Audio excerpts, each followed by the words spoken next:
জুমার দিন যদি কেউ এই আমলটি করতে পারে তার পেছনের সকল গুনাহ আল্লাহ মাফ করে দিবেন। মনে রাখবেন প্রিয় ভাইরা, জুমার দিন একটি গুরুত্বপূর্ণ দিন।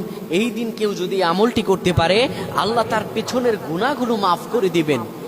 এই জুমার দিন আল্লাহ এত ফজিলত দিয়েছেন, এত বরকত দিয়েছেন আমার আল্লাহ রব্বুল আলামিন।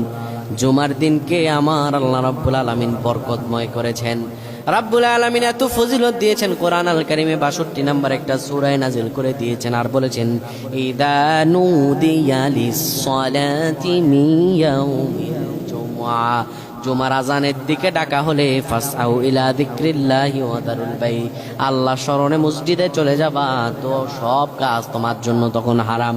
জুমার দিন আপনি যদি সূরা ফাতিহা 7 বার, সূরা ইখলাস 7 বার, সূরা ফালাক 7 বার, সূরা নাস 7 বার পড়তে পারেন, এরপরে যদি পড়তে পারেন আস্তাগফিরুল্লাহাল্লাযী লা ইলাহা ইল্লা হুয়াল হাইয়ুল কাইয়্যুম ওয়া আতুবু ইলাইহি 7 বার পড়েন, আল্লাহর কাছে দোয়া করেন, আল্লাহ পেছনের গুনাহগুলো মাফ করে দিবেন। আল্লাহুম্মা আমিন।